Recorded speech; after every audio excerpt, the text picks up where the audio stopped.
How are you? Good, good. How have you been? I've been so busy.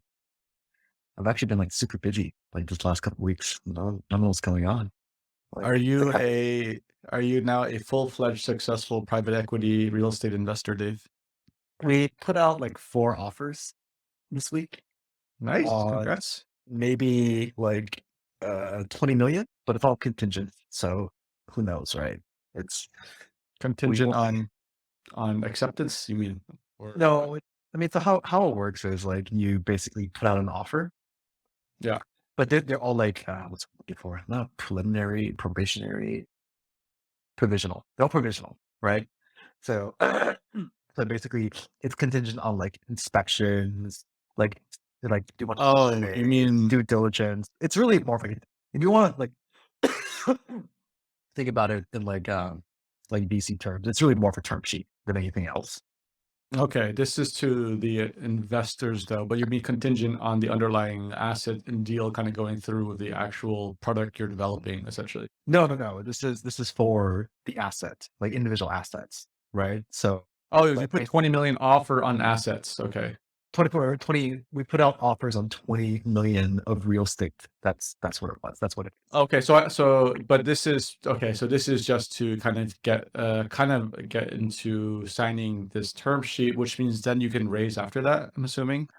No, no, no. So just think about it as like we're still doing like a deal by deal basis right now because it's just Yeah. easier for the time being. And I'm going down to Florida in about 3 weeks to meet with some people. But basically it's just think of it as like putting an offer on a house, right?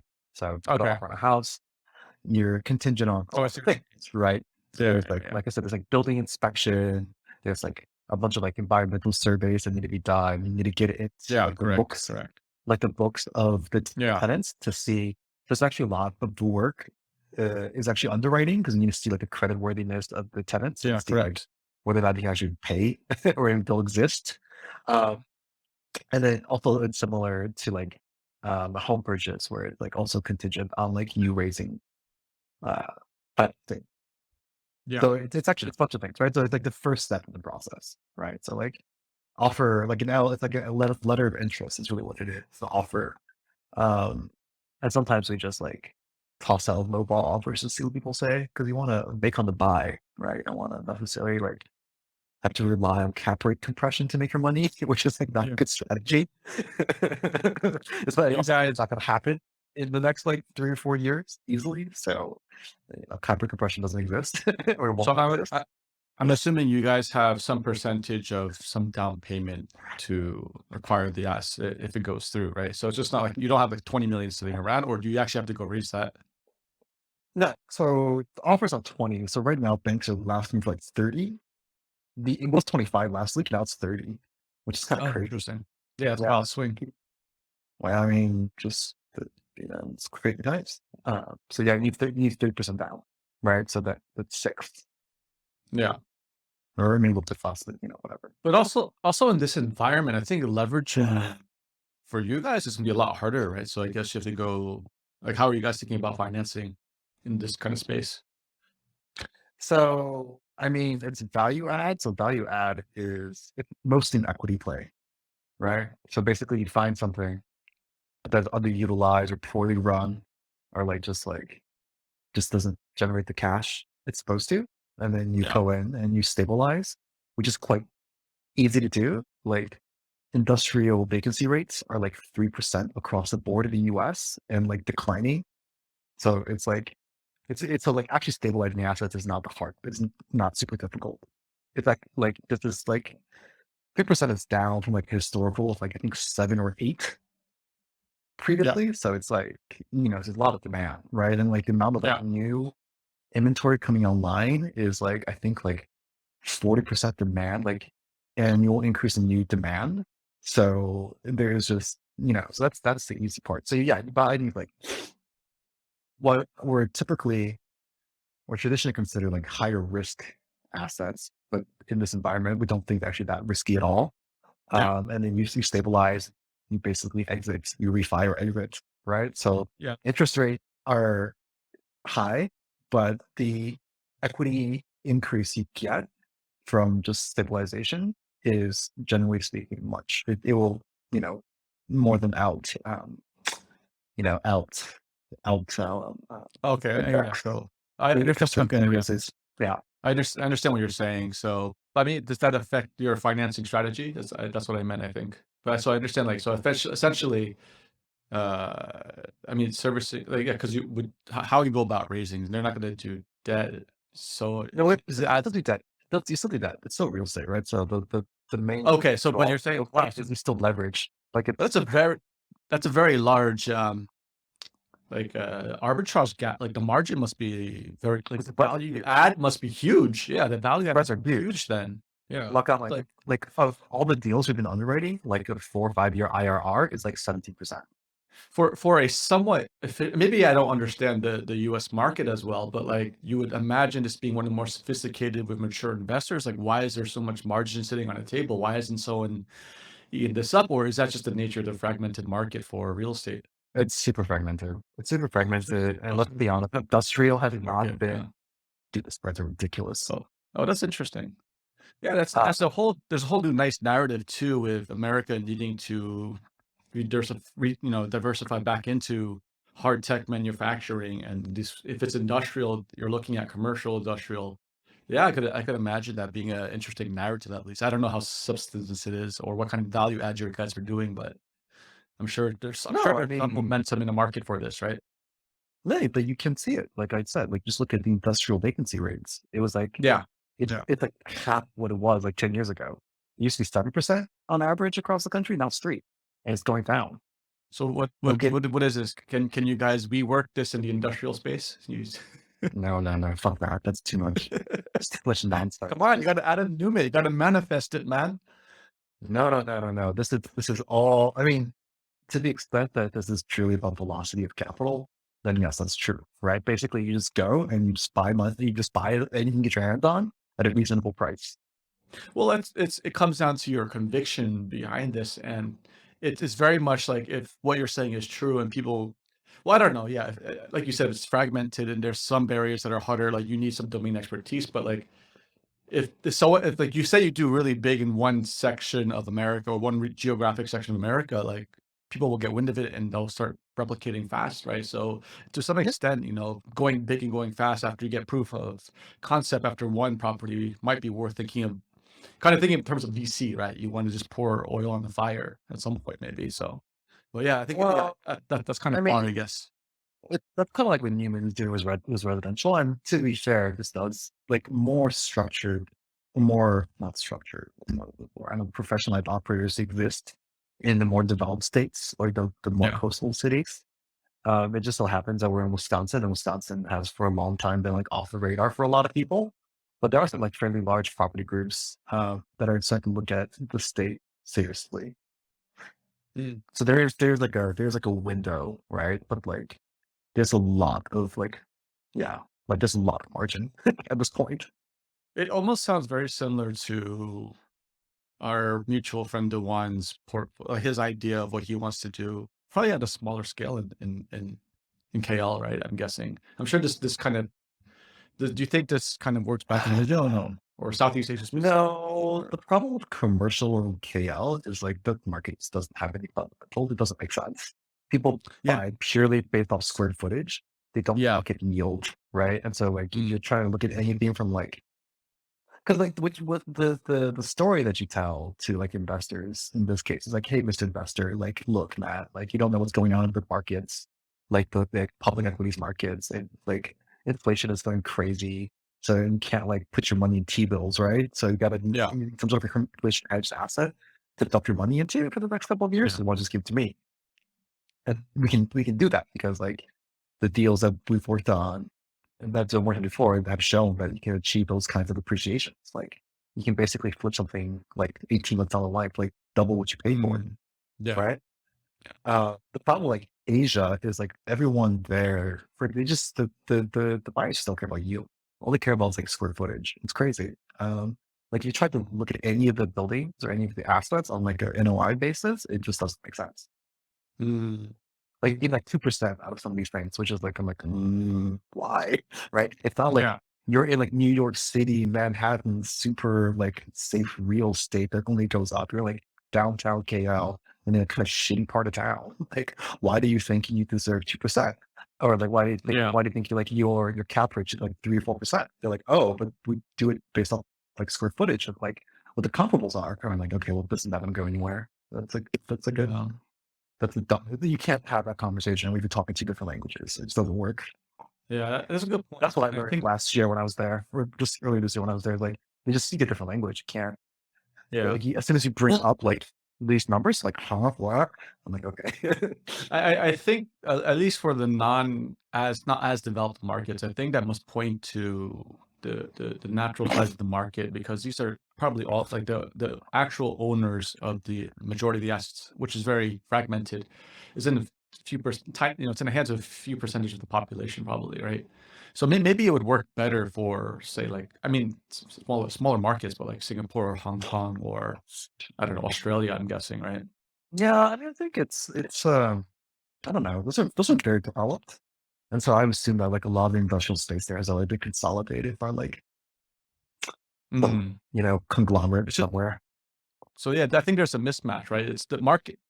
I mean, where the countries where it should be big enough, they're not developed as enough to have that differentiation. But for the markets that are developed, they're too small, where it probably doesn't make sense, I guess. Yeah, I know it's also what happened. But it's also like like what happens a lot is also you have like a lot of these people are owner operators. Yeah. So they operate like, I don't know, whatever, like a carpentry or like a tiling or like, some sort of like machine business, right? And they also just Yeah. own the property, but then like property management and owning and thinking about these questions are not their core, right? Yeah. So they just they don't care as much because it's just like, okay, this is my place of business. Like I have like a whole other business. That's like my bread and butter. Yeah. So a lot of the times it's like they just haven't really thought through some of these things. And so that's why you can get such like ridiculous like deals. Like we were looking at a place that was like going for 20 million that was being sold for like 50% below market Wow. just because they were like, oh, they just didn't think about it. Right. This about Yeah. there's a million and one reasons, but yeah. Yeah. Yeah. I mean, for the people you're talking to, like in, say KL, I mean, is it because, like, I don't know, what's the profile of the owners? Are they just second, third generation owners? They lost touch. They have no hunger, so they just sit on assets, or they're Commercial? just not. Yeah. Yeah, because they're not Generally. enough. They're not very business oriented. Where, say, in the States, it's probably more professionalized, or I don't know. Maybe it could be the same thing in the U.S., where it's so fragmented that these are second, third generation owners. This is why you can get such a big discount, but it's just a bigger market, so you can find those deals. But whereas here, that just won't happen because they'll just hold on to their assets forever, probably. I don't know. But the problem with the Malaysian market is like the asset class in general, which is like way overinflated. There's just too much supply, Yeah. right? And then like, Yeah. I mean, the one will explain this much better than I do, but it's basically this like, Faustian relationship between like banks and developers where like, well, now I'm talking about residential. So maybe industrials have been different, but I don't think Yeah. maybe commercial is different, right? I don't think it is. I think it's probably the same, right? Like basically like the banks will like underwrite these like ridiculous assets, right? To like Yeah. profit the value of their books. And then like there's always like just like all sorts of nonsense that's going on in the back end, right? Um and then that's the thing. Like I think in Malaysia specifically, it's not very well regulated. There's just too much supply coming online. It's not like, and it's so cheap to build, right? Like Yeah. everyone and their cousin is a property developer. Whereas like in the US, like to build something, it's like legitimately expensive. It's like very, Yeah. very Yeah. expensive. And like the amount of like regulatory scrutiny that you have to go through is like exponentially more.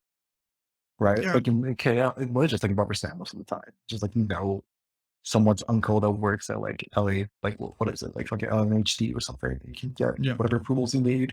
Whereas here, you actually have to like hire like surveyors, you have to like hire architects and engineers. Yeah.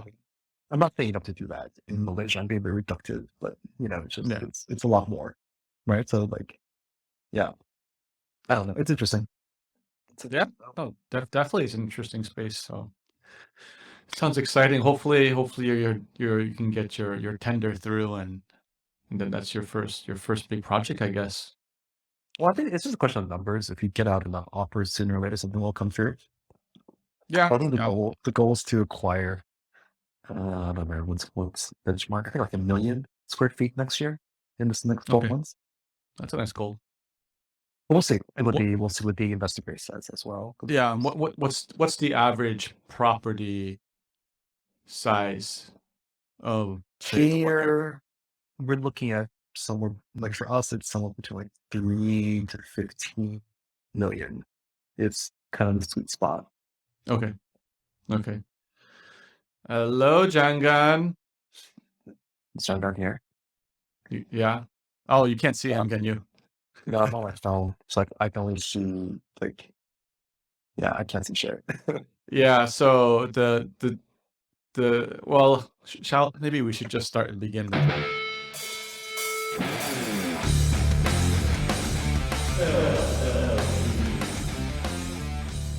Hello, barbarians, and welcome to the 17th episode of the LLB podcast. Today we have Dave Chang visiting us from Wisconsin. Yeah, back. Yes, and then of course below me we have Jianggan, the information connector, as usual. Is your microphone not working, Jianggan? You didn't green room it, did you? Mother. We had the same problem in the last episode when it was just me and him. Dave, did we lose you, Dave? Oh, there you are, Dave. Did you just mute yourself? Oh, yeah, I can hear you now. Yeah, I can hear you now. Oh, I see how this works. If I click off of the app on my phone, it puts me on mute. Oh, I see. Okay. Oh, yeah, okay, that's how this works. No, I was saying like, guess how much 2 coffees, a breakfast burrito, and an avocado toast costs in Los Angeles these days? Wait. Hold on. So a breakfast burrito, an avocado toast, and 2 coffees. So And like two a meal coffees. for 2? Did you have this meal by yourself? No, I was with some friends. So guess how much this costs? It's a reasonable question. Coffee should. Where is this? At, what kind of place are we talking about? Like a nice restaurant or a regular restaurant? No, it's just like a regular, like off the street type place. Nothing super fancy. Not like a hotel or anything. Okay, so maybe 10, 20, $50.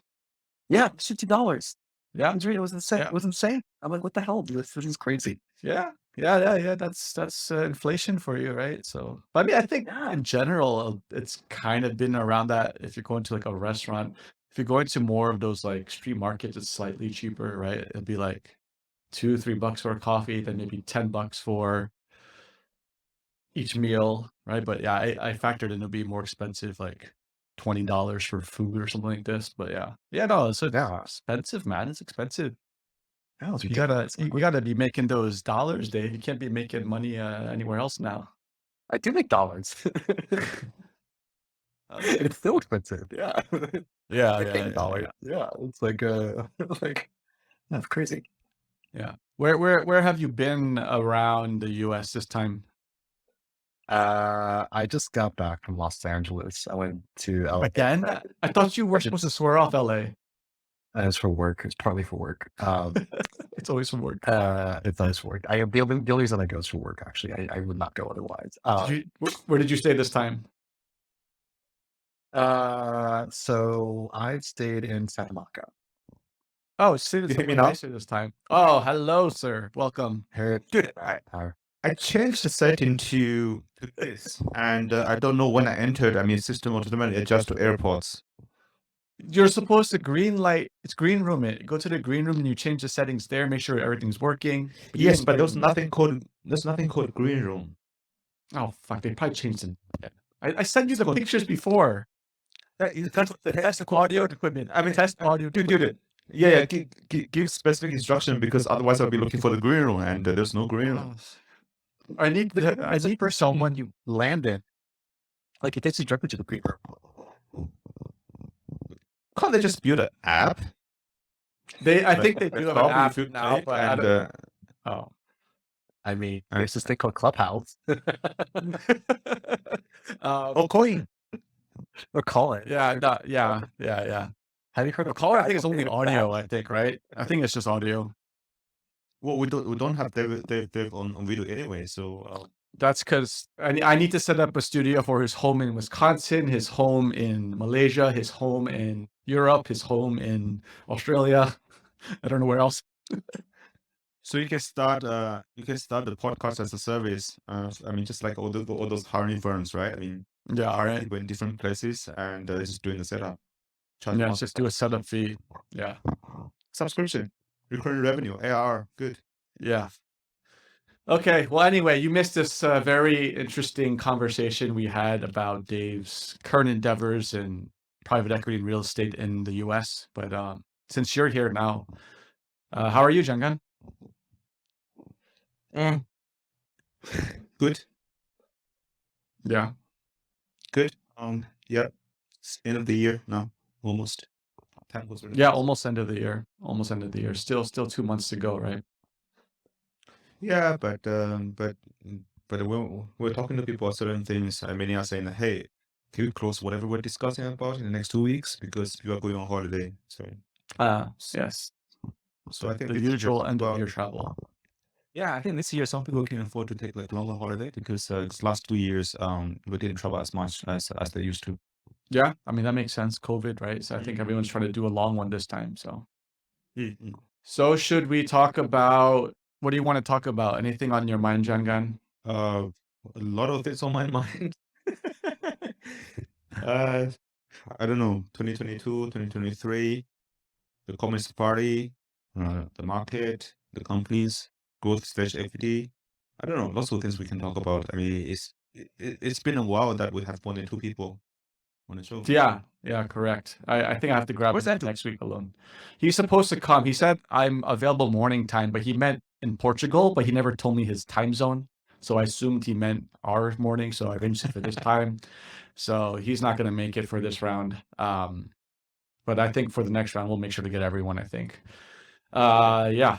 So, but yeah, well, I don't know. I think it'll be interesting to talk about the CCP elections. I think you have a specific ear to China with your network, and I don't know. I don't know if you had any different insights in what's hitting the news circuit and whatnot. I don't know. What was your insights for kind of what's happening in China, the results of the elections, or what's going to happen in the next 5 years? It's funny, for the past week, every discussion I had with anyone, this is always the first topic that people brought up.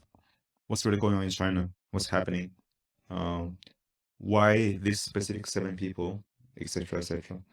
I have a friend who, about a week before the the election of the Politburo Standing Committee, he guessed almost everyone right. Yeah, actually, I think he guessed everyone right. So I was asking him after last Sunday. I said, I mean, how did you get it? He said, pure guess. Okay, so he's just reading his story. But of course, there was also this footage of the former president Hu Jintao being escorted out of the conference room on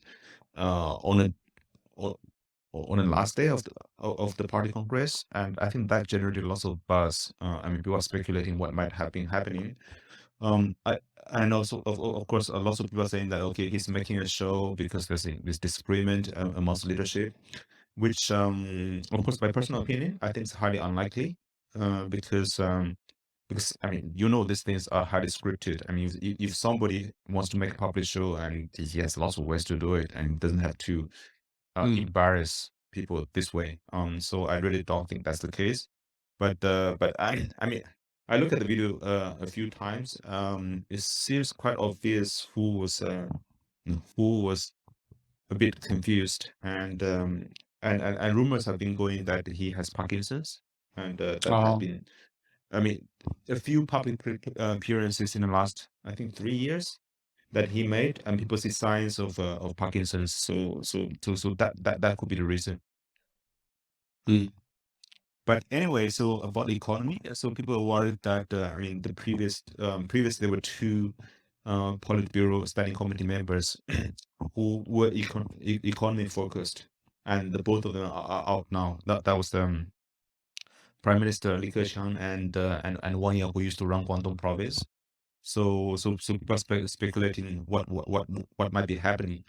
The truth is that nobody really knows what's going inside the thinking, but one thing people have been talking about repeatedly. I mean, one thing the president Xi has been talking about repeatedly over the last couple of years is this like once in every 100-year kind of major change in the world, and we need to respond to these challenges. So I think there's high probability or even possibility that the others decided that okay, this is the challenge that we are facing as a nation, and during this time, it's better for someone to consolidate power. Just like I mean, if you think about ancient Roman times, I mean, in time of crisis, that you bestow power to somebody to become a dictator. I mean, literally dictator, right? Yeah. And but the question is that when circumstances change, when you emerge out of the crisis, would you be able to return to the consensus that you had in the past? That I think for that you have lots of interesting episodes in history that you can make a reference to. Yeah. I think what's an interesting line of thought from that is that so 2 days ago, Jianggan organized a event with Momentum Works with some VCs and our friend Blake from the former MD of Lala Move who did international expansion. And there was one visible line of sentiment that kept popping up kind of indirectly, was that the way the VCs or the way the founders that you had brought to the event were the sentiment in how they were either going to build their company or and how the investors were investing was along these very geopolitical lines. And so there were these two interesting companies there, right? One was Mark Mew with what's the name of his company? Powerful miss. Yeah, Bioinformis, and then the other company was the Next Generation AI, right? And Next billion AI. sorry, Next Billion AI. So those were very interesting founders, and they're quite significant. I think Bioinformis, they raised like close to $500 million, and they're in 29 countries around the world. But if you look at the structure of their company, like they're structured like in Singapore, I think. But then one of the founders stays in Singapore.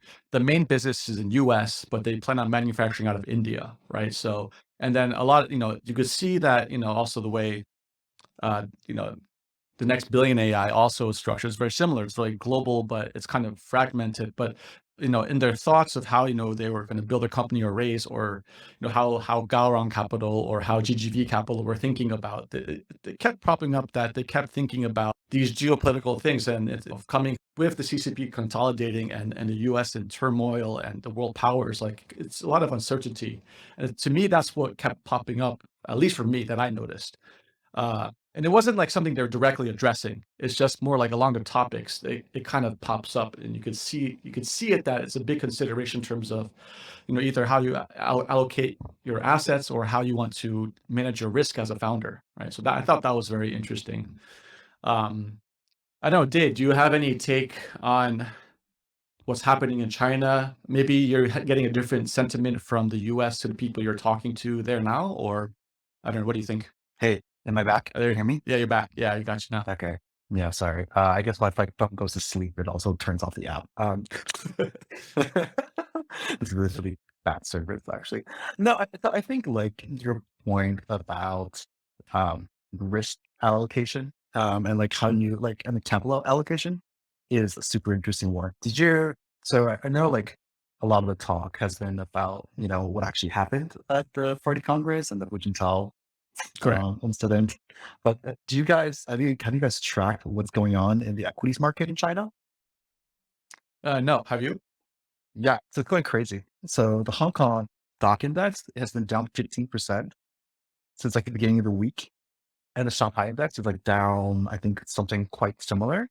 So basically what's been happening is like a lot of foreign investors have been selling, they're fire selling their holdings, right? So I think like on Monday alone, like I think it was like 2.5 billion US dollars in foreign in stock held by foreign companies was sold on the Hong Kong index. I think like the Hong Kong index is back to like where it was in 1997.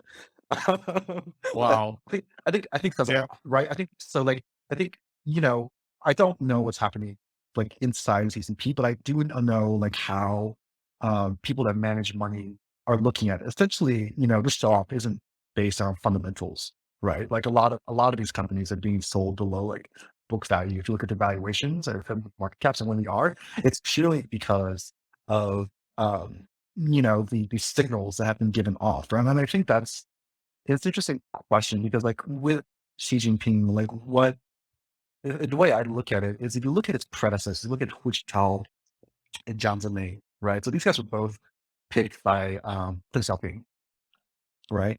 And they were along the lines of uh, economic growth, right? Where I think Xi Jinping, especially over the last couple of years, he's made some very clear signals that like they're no longer really willing to make that trade-off, or they're now going to prioritize ideology over growth, which I think is a that's gonna be really tricky for him, right? Because the deal that the CCP always had with, the people of China is like, we're going to bring you prosperity, you have to give up some of your freedom, et cetera, et cetera. And then that's been the implicit deal for the last 30 years or 40 years, however long it's been, right? And now he's sort of changing that up and saying, look, we're going to go back to sort of like core socialist values, going back to like patriotism, because we're competent and all that stuff, right? So I think that does a couple things. Like one, I think it says that they feel like they've massed enough wealth or they've gained enough power, prestige, or influence on the economic stage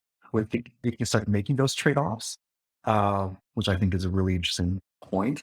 And two, if you look at like the history of Xi Jinping, like, I mean, you guys both know that his father was purged by Mao Zedong Mm. during the Cultural Revolution, right?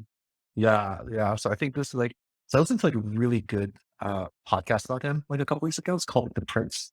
Essentially, so the narrative that they're laying out is like this is a person who like had like strong conviction that like a strong, you know, very centralized command is needed for the prosperity of a country. So I think ideologically he's making a lot of signals that I think we're going back the other way. Like we went really far. China went really far on the pendulum.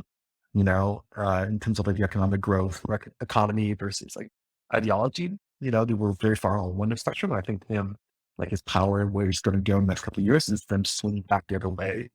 So that's kind of like the way I'm looking at this, and I think this divestiture uh, by foreign capital allocators. It's just the beginning. I really do think we're going into um, a world where it is going to become bifurcated, not like in the way that like Donald Trump kind of pretended to bifurcate the world, Yeah. like a truly like multipolar world with two economic axes. And then I think a lot of people have to pick which ecosystem that they want to play in.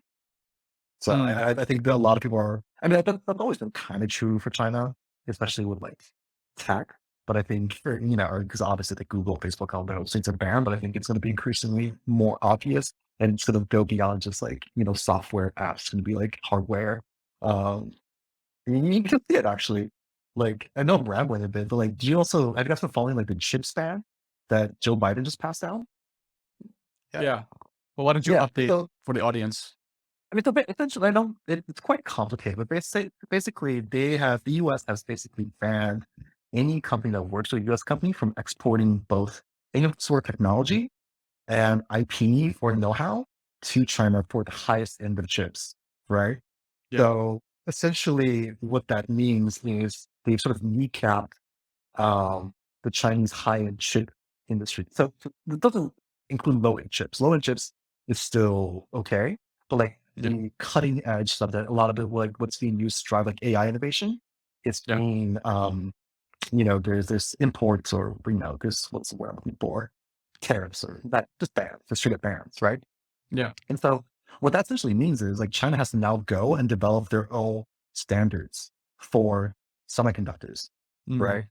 So before there was like one, like you had like, Intel and TSMC and NVIDIA, and all this was like, it was one ecosystem. But now because they have to go and recreate all this because they can't use existing infrastructure anymore, we're going to end up in a world where like even hardware, like semiconductors will have a completely different ecosystem in China, right? Yeah. And like this is, I think, just the beginning of all of this. So I think it's something really interesting from like a founder perspective, like, where you take money from and then, who you work with and what kind of markets you want to tackle. Yeah. Uh, Let me echo a bit what you comment about the Prince, the podcast by The Economist. Yeah. I think it was a very, very accurate depiction of Xi's ideology and how he has been thinking about the world and how his experience shaped the way he views the Communist Party, China, as well Yeah. as the world. So that's actually highly recommended. I mean, there's lots of anecdotal stories about what's happening in modern China, which provide a good picture. But the first two episodes about Xi's growing up years and his personal experience, I think it's very, very accurate about how he sees things. Yeah. Just a very quick just very quick recap. So basically he grew up privileged as a princeling, and then his father was purged during the Cultural Revolution. And of course, some people, um, s- some of the princelings whose parents got purged, I mean, got disillusioned by the Communist Party, and I think many of them moved to the West as soon as they could. But for Xi himself, I mean, his conviction became that all these things happened was because the party was not strong enough during the Cultural Revolution. I mean, if you have a strong core in a party, and chaos will not descend. So that I think is accurate. Another not episode, but I remember back in 2012 when she first came to power, when she was about to come to power. I was in Beijing, sort of having lunch with somebody who used to work for the Air Force, in China, and that person was, I think, had a degree in sort of political history or something, and he was recommending me to read a book. He said that book would reflect Xi and his cohort of princelings, how they are thinking about the next decades. And I read the book. I said, okay, this book sounds banal, and he talks about all the issues that China is facing now. But back then, I mean, everybody's talking about issues. I mean, corruption, sort of the property prices, education, etc., etc. So it was a chaotic period, right? I mean, people were excited. Livelihood was improving quite a lot, but there were lots of problems at the same time as well. And the guy I met from the Air Force was saying that just look at who wrote this book and who wrote the preface of this book. And I checked, was General Liu Yuan, who's the son of who is the son of the former president Liu Shaoqi, who was purged and actually died during the Cultural Revolution. So when she came to power, Liu Yuan was actually a key ally, and he helped she purge a few senior generals who were obviously very corrupt. And of course, I mean, there's always different ways to interpret this, right? I mean, so is he genuinely, sort of ideologically, um, um, trying to purify the party, or he has his own motives, or is the two objectives intertwined with each other? And which one's scarier? Which narrative it's more friendly, and which a narrative is more hostile towards investors? Um, I think back to Dev's point about capital allocators. There are a lot of capital allocators, and I've been reading a few sort of analyst reports about this. I've been following a few discussions. I do think people form their opinions, but nobody knows quite for sure. And even if somebody knows what's really going behind Xi's mind, and would he actually go out and talk in public about it? And would his sort of idea, which is allows many ideas, different capital allocators are sort of exchanging with each other, prevail. So, but in the short term, this is the panic, right? We have seen in the stock market last week. Yeah. Yeah. And I think that's an interesting line of thought to explore is like, like Dave said, what are the ramifications from this on an ecosystem, especially for us, like, if we're doing tech startups or investing in this space. And I think to a large extent we are starting to see those effects. And like so at the event that Jianggan held, there was one question that Blake asked for the VCs, and I don't know if I got a satisfactory answer, but it was along the lines of Chinese capital leaving China looking for alpha, specifically in the Southeast Asia region.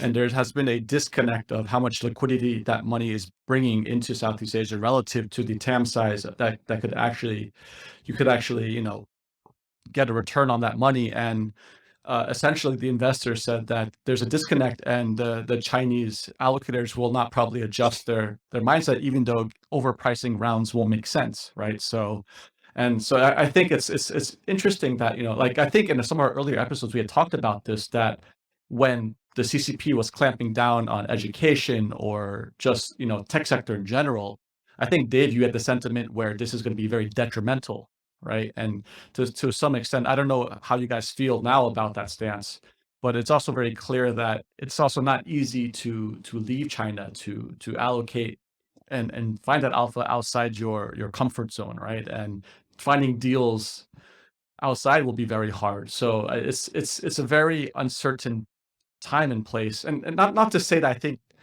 I think the way that deals have been done, or the opportunity set to invest in Southeast Asia, has been of a specific nature, where it's a lot of somewhat copy paste, and then you innovate for the localization part. I think there has to be a rethinking of, from a first principles perspective, of how to build that value. And I think some of the investors have that line of thought, but it wasn't very directly said, that I think you can create a lot of unicorns, but you have to think of it from a Southeast Asia first perspective, if that's what you're doing. It's not so much bringing in ideas from outside and then trying to, put this jigsaw puzzle together. And I think, to tie it back, I think that's some of the effects of what we're seeing. People getting squeezed out of certain markets or having to choose sides. And I don't know if I'm also probably rambling a bit, but, like, I don't know. That's how I kind of piece different information of what you guys are saying. So I don't know how you guys feel. Like, what are the effects? What are the possible consequences? What do you guys think? Did they just say, I did. No, I'm thinking. I think the interesting question here is, you know, without being like really, really reductive about this, but like, to a certain extent, like when a Chinese company allocates capital, when it makes any kind of capital allocation decision, right? It's not, part of it is of course whether it's like an actual decent investment. I think there's like a lot that goes on behind that. Like specifically, like, is this uh, serve, like, for lack of better words, like political ends, right? I think at this point it's pretty well known that a lot of Chinese companies uh, are not, or are essentially extensions of the Communist Party, right? I think like the TikTok Douyin example is probably the best example. And so, I don't, I guess my point is like, when a company like Alibaba says, um, they're going to invest a bunch of capital into the region, right? Into Lazada or whatever it is. And this is maybe where I wish I had Andrew around. Is like, I'm just curious, like, how many strings are attached to that? Or like how much, like what comes with that? I think there's going to be a lot of investment from outside of, like, from China flowing into the region for a bunch of different reasons. One, because I think the Chinese Communist Party thinks of it as strategic. Um, for that reason alone, they're going to probably force a lot of companies to invest or encourage. Two, because the environment within China is so hard right now, it's probably harder to find returns in China. You have less leeway to make sort of these gambles. So they're probably like looking just the natural course of looking for alpha. They'll probably look outside. But I'm just like, yeah, I'm just curious, like, what comes with that money, what strings comes along with it. I mean, Jianggan, do you have spoken to anyone who's raised from like institutional Chinese capital, or you know? I've spoken with more Chinese GPs trying to raise capital from sort of global institutions. Last month, we had the Super Return Conference in Singapore. Like lots of Chinese GPs came, and lots of LPs came. So that was actually a busy week for us as well, because we met a lot of them, and we had to tell lots of them that no, we're not raising a fund. and but it was interesting to see all these perspectives about this macro environment and what's happening in China, and what is driving these different forces, be it capital allocators from China, be it capital from China, be it people from China, into this region and then beyond. And I think back in September, people were still looking at, say, hey, We still have 1 month to go. Let me just loiter around in Singapore, maybe spend a few weeks in Dubai to meet the Web3 guys, and then go to the US to attend a few conferences, back to Singapore again. Just waiting for the conference to be over. So now it is over. Um, but some people have adjusted their expectations, right? I mean, they are expecting some policy changes, or policy certainty after Party Congress, and at the event and that Alex came, which we host jointly with 01 VC, which is based out of Shanghai, um, is lots of LPs came as well. So I asked everybody what's really happening. Everybody's is basically saying that, hey, we really hope China to go back to its growth path. And but at the moment, what else can we do aside from waiting? And some of them said, okay, we can't wait. We still need to allocate capital. Let's look at Southeast Asia. Let's look at global SaaS. So you have the confluence of different stakeholders. But one thing that they've mentioned, right, the sort of the strings with the party, with the state. The truth is that I'm sure the state has an agenda. I don't know, probably nobody knows, I mean, how much that has infiltrated into business activities. But what I do see is that, I mean, many of the founders that I've spoken to, with their tech, just as Alex mentioned, when they make business decisions, where to sort of set up your company, where to pick the market, and the geopolitics has been a consideration. And for those who didn't think about it extensively, they encounter challenges into that. I mean, practical challenges like, money gets blocked if you want to, I mean, pay people in a certain geography, or certain technology that you can't export, so that you have to recreate a similar IP elsewhere. So these issues became important considerations of founders, but who to take capital from also became important considerations. So we had some friends from Huawei and Alibaba, and of course, I mean, they have the cloud units, right, which have been trying to sell cloud services to companies. Yes. They said, look, I mean, we can do a better job compared to Amazon in terms of pricing, whatever. But the real challenge is that many people just are scared, right? I mean, if a founder running a high growth company being associated with Huawei, and they'll be concerned because they said, okay, eventually if we want to go IPO in the US, and I don't want my data to be in Huawei cloud. I mean, regardless of whether it's clean or not, it's just too much to explain. Yeah. Somber, yeah. Well, yeah. I mean, I don't know. What do you guys think? Does any of this affect how you guys do your day-to-day business or no? No. Well, I mean, it's for me, but that's because I'm doing something that's kind of not related to tech right now, but it's like favorable macro trends for me. I mean, we talked a little bit about it, right? So like I'm doing some PE work in the US, Jianggan, around the industrial space. So right now the business is booming, right? I was telling Alex that like vacancy rates are down like 3% nationwide, which is like in a couple years ago, it was like 7%. And it's going to decline for like the next 10 years. So, guys want to make some money, buy some warehouses, Wisconsin.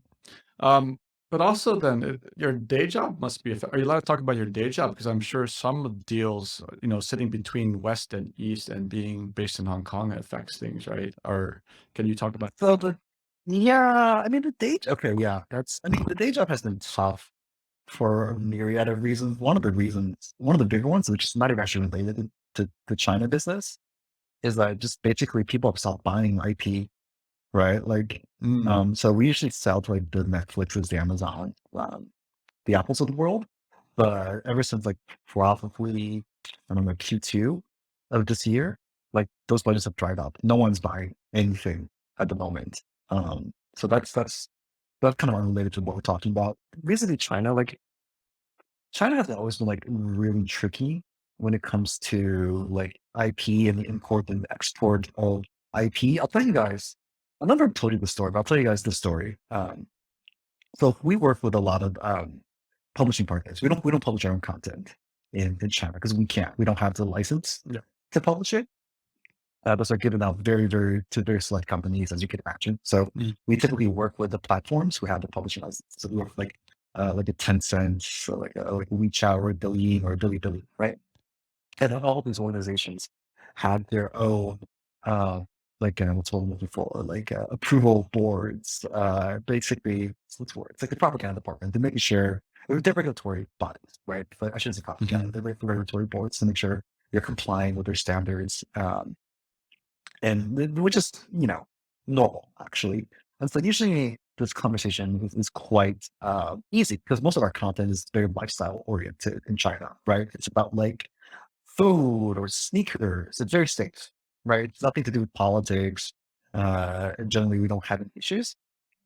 Um, but then, like back in this was, I think, maybe last November, so not even this year, but like when they were starting to ramp up with the Congress already, right?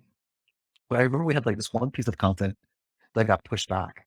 And usually it's quite easy to go like, okay, you push it back and you fix like, section second 32, second 40, and then revise it, and then we'll put it back up, right? And then but this time it just didn't go that way. Like we kept going back and forth, like 3 or 4 different iterations, and we were like, what's going on? And then finally, like we did some back channeling, and we had like a junior staff on our end talk to a junior staff on their end, and we found out the reason. Reason's crazy. So what happened basically is in that piece of video content, there was like a person in the background, not even like an extra, not like a main character. Like he's literally just like some guy in the background of a shot. This person his picture was captured in a San Francisco newspaper article about a follow go protest like 20 years ago. And but the thing, it wasn't taking like part in the protest. It's just like some guy in the background. But what happened was like the AI had matched these two guys together, and they're like, oh, it's the same person. And then that's why the comment it's crazy. It's just crazy. So it's always been tricky, is what I'm trying to say. It's like nothing's actually changed for my Yeah. day job. It's always been like it's Byzantine, the black box, and sometimes it works, and most of the times it works, but then it's like every once in a while you get some really strange things.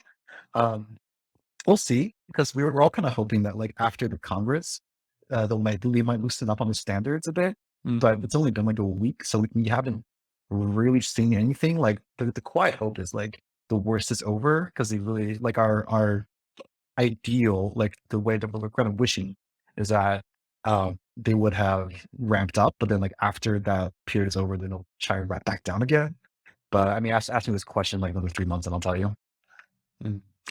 I think I think the content censorship part is actually fascinating topic. I mean, people think that okay, it's Communist Party as one single monolith, and they decide what's allowed, what's not allowed. The truth is that I mean, there's so many new things which keeps coming up. I mean, if you look at online lingo of Chinese netizens, it's very creative, right? I mean, when certain things get Yeah. banned, they create alternatives, which become subtle, and then the subtle things get banned as well. Then it's just like a cat and mouse game. Yeah. So, but the thing is that if you think about it from the whole sort of a structure point of view, let's say that okay, if you see this as corporation says, okay, we need to enforce this policy, and they have, I don't know, 20, 30, I don't know, whatever million of people who are doing that, and but many more millions who are actually at receiving it. And it's very hard in an ever changing world to define a clear boundary, what's allowed, what is not allowed. So when it trickles down, the different publications, different censors, I mean, would often sort of evolve into self-censorship, because they don't know what's allowed, what's not allowed, and sometimes to be safe, they take a more strict line, and we have like thousands of different censors, I mean, doing different things, and they will see this outburst of stories of, hey, this happened, that happened, and but how significant are they, and how bad are they? So and things that we talk about sort of frequently, maybe, I don't know, 80-90% of the people in China don't even notice it. So so the large ramifications of all this activities, all these undercurrents, I think it's very nuanced. It's hard to like draw a one black and white conclusion on it. Yeah. One question I would have for you, Jianggan, is because they've mentioned that I think it's true that at a certain scale for certain sectors or companies, when your company is so big, there are some ties back to the government, right? There's going to be some overlap, right?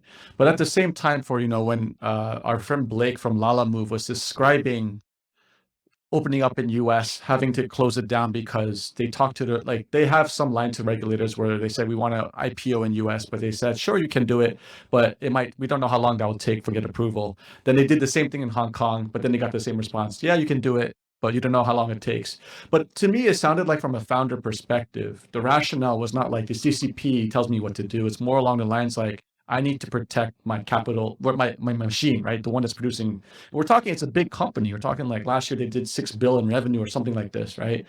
So for Lala Move, right? And so to what extent is that true? It's just more where it's a founder just protecting their interests and their machine versus it actually being CCP influence. Because the narrative in the media is always, yeah, every big company that makes billions of dollars is going to be dictated by the CCP. But where's that fine line, or what is the nuance, or what do you see, or like I don't know, what's your take on that? Lost. Uh, Lalamo is actually a fascinating story, right? I mean, so they do something very simple. I mean, logistics within the city. So you connect the fans with a small enterprises who need to ship goods from places to places. And the company came out of Hong Kong. I think 2013 or 2014. Yeah. So he decided very initially that he wanted to tackle China and Southeast Asia at the same time. Mhm. So that was and of course there were lots of challenges along the way, but making that decision early on to split the product, right? And you have one product for Southeast Asia, one product for China. That was, I think, farsighted from the view of the founder, because you know that, I mean, if China grows big, whatever priorities you come from Southeast Asia Yeah, will never be taken seriously, because you need to protect this much larger business. And of course, after many years, I mean, just anecdotally, so they are merging the two products because the Chinese product, I mean, after all this intensive competition, is far superior compared to the international product. But then from a founder's point of view, I know a few founders, I know a few exit founders who have settled in Singapore. They have different ideologies, but much of the generation who grew up in 1980s and 1990s, I mean, they saw that period of China with lots of hope, and many of them personally are liberal minded. So, but of course, I mean, operating under that kind of sort of political environment, you see, many of them became very low profile. Many of them became very guarded. So the top founders from China, I mean, I think in the past you only have Jack Ma who would come out regularly and talk about things, and now he doesn't do it anymore. But all the rest, I mean, the founders of Meituan, the founders of ByteDance, the founders of Pinduoduo, the founder of Sure. Tencent, do you see them making a lot of statements outside? No, they keep very quiet. They keep very low profile. They try to avoid offending someone as much as possible, because it is a very sensitive environment. Mm. So I do think that I mean, protecting themselves and their companies would be the of course, growing their companies would be the paramount objective they have, but they operate in a certain political environment which they have to adapt into. So these people are, I mean, of course, it's sort of survival bias, right? I mean, these people are very resilient. Yeah. So I mean, if I to understand correctly, right, it's not like the CCP just brings a person into your company and I mean, the way the narrative works is that, it's all ties back to the CCP, but it's more like it's spheres of influence, and at certain things where the two interests will align, then yeah, CCP will have more power. But so then it's just more of a dance of how to maintain the balance of maintaining your autonomy and keeping what you have and growing that Yeah. and not offending one side. And at times, like with the cases of IPOs, that's where it's most apparent where the interests will probably cross. And then it's more like it has more power over the founders. But it's not really what people say. It's not like the CCP Uh, tells you how to build your company or does everything and controls everything, right? I mean, in the past, I mean, 10 years ago, 15 years ago, when you say CCP tries to do something, I mean, you almost always have to ask exactly who, right? Exactly which faction within Yeah, correct. CCP. And of course, now you see the power being consolidated more and more. And will the CCP become a monolith, which we have not seen, at least for the previous 30 years. Yeah. And whether this is really the start of the party, as some media have that doubted it, it will be really fascinating. And one of our investors actually, I mean, told us when he was visiting Singapore in September, he said that, well, I mean, you look at all these challenges, all these macro uncertainties, and all this, I mean, as David said, bifurcation between China and US.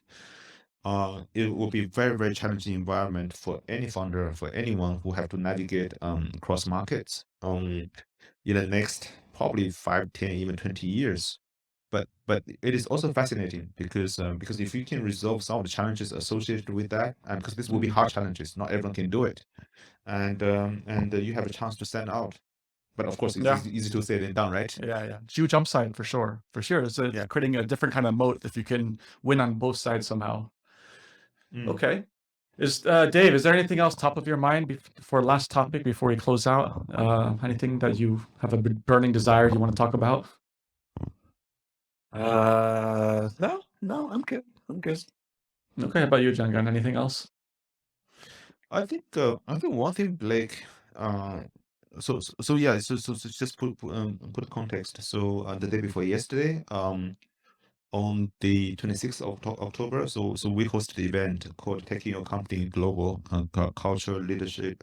What's the other keyword? Can't remember. But talk about people and cultural and leadership issues. In doing so, and I thought the sharing was pretty good. Lots of personal stories, lots of stories about mistakes that people have made, lots of stories about sort of reflections of how could you actually, I mean, from a leader's point of view, from an investor's point of view, have the mental space to deal with the multitude of challenges across different markets. I think, Alex, you and I, we had that opportunity many years ago with Rocket, but Rocket was, I would say, a much more simplified version of what some of the founders have to deal through, because these founders have personal attachment to the company and they can run away. Yeah. So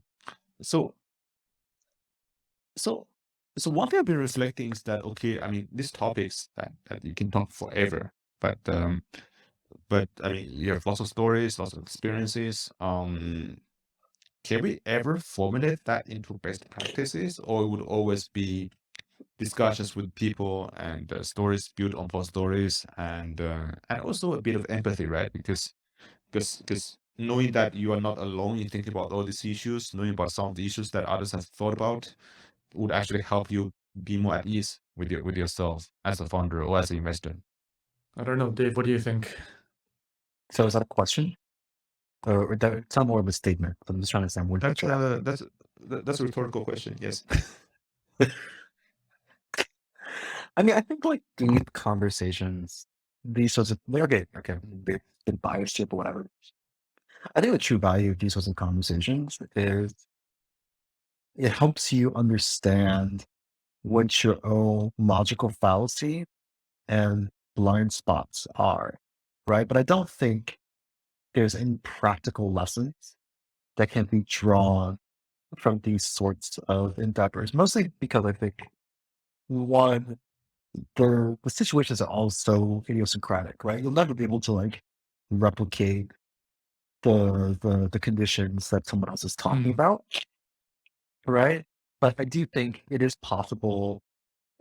Also because like everyone makes the best decisions, or like probably thinks that they made the best decisions that they could with the information that they had available at the time, right? So I think the only value to that is just like you understand where your own blind spots are, or like where you don't necessarily make sense. And the next time you have something like that, or you're something similar, you can just like, oh, the last time I did this or something happened, like I didn't think about it this way. Maybe I can like get, from a different perspective, I will have more information that I can put into my decision making machine, right? But I think like having like a best practices guide, I don't, for me, it's not possible, right? Maybe for other people, there's that they'll see some value in it, but that's, it's my personal opinion. Yes, it's interesting because in the event when Blake was describing how he scaled Lala Move, right? And it's very different in kind of what we saw in the region where people raised too much money and now they're trying to justify their valuations. He described it in a more bottom-up fashion where he went market by market and gave very little capital until it was proven, and they kind of grew that way to this, giant machine that they have now. And the questions from the audience are always very looking for very prescriptive type answers. But I think what Dave is saying is very poignant in that I think it's very important when you're operating, and I don't know if enough founders do this, is that you need to have a framework and a thesis that you're executing in. And you need to have that top of mind a lot of the times. And like what Dave says is that if you hold that framework or you have your model of how you're executing your business and the value you're creating, when you hear other stories, it's just more data points for you to make those micro adjustments along the way, right? It's like Dave says, you can never recreate those situations. And the other part of the puzzle then is you also, if you don't have that framework or you don't have that like kind of thesis of how you're operating, you just spin in circles too. Then if you take all those data points, you keep changing your mind without something to measure against, your own progress, your own milestones, right? So that's what I would add, I guess. Mm. What about I you, think Jianggan? I think what they mentioned about sort of logical fallacies and blind spots, I think that's very funny, right? So as founders, what we often think about is that the problems we have, right? I mean, the breakthroughs that we try to achieve, and quite often, I mean, in addition to sort of blind spots, you sort of it's very easy to get yourself into a rabbit hole. And Mhm. sometimes useful to see that, okay, what others have been thinking about, and sometimes you sort of three. I mean, what I really think is interesting is that the networking session at the event outside at the event. I mean, we didn't plan enough time for it, but you see people like throwing questions. Hey, I'm facing this question. So have you seen something similar? I mean, how did you deal with it? And quite often, I mean, it's not prescriptive because I mean they will never know your circumstances precisely, right? Mm. But certain things could be added to your thinking process to actually to actually give you, sometimes even give you a breakthrough saying that, huh, I haven't thought about things this way. I haven't thought about, okay, Yeah. I could address the problem in this manner. So in that part it is useful. We have been trying to develop a subsidiary of Momentum Works called Momentum Academy. So we have done that with multiple organizations, and I think the feedback's been good. But recently we've been doing some reflection about, I mean, we have all these best practices, you have all these like case studies, you have all these successful companies, and how do we make it relatable and resonating to the audience who operate in different organizations? And I've been working with some business school professors. And one thing I learned, which is really, really interesting, is that, okay, we look at something which is happening, right? We look at somebody who's sharing his experiences. So the three-step approach, um, sharing of experiences, facilitation to make you think how this relatable to you, and instant feedback. And so basically afterwards, I mean, how do you through your questions to the person, and how do you get answers to those questions? I think this is this sort of workable approach. But at the end of the day, I mean, you are in the driving seat, right? You make all your decisions, and all this adds to your arsenal of thoughts, or sort of mental power to deal with the situations that you are dealing with. That's interesting. Yeah. And I think to tie this back and maybe to close out is that this is why I think this type of podcasting or like I think we're talking about the same things when we create media like this or create content like this. I think you're trying to productize your academy for Momentum Works in a different way, but essentially it's the same thing, right? And I've been thinking a lot about communication theory and media a lot lately, and what kind of like how like what's the value we derive from all these kind of theories, putting it all together. And that's why I think it's very important to have these conversations, why it's important to sit down and across different people and different ideas and viewpoints, because ultimately that's what it powers, right? It powers, and it's not something that it could be monopolized. It has to take different formats, and there's different forms of communication, one way, two way, multi-party, right? Group to single, group on group, right? So, and I think at the end of the day, like, by doing this this just feeds back into the loop that we talked about, right? So that would be my final thought. Yeah. Absolutely. And the practical problem, we need to get high quality audio into Wisconsin next time.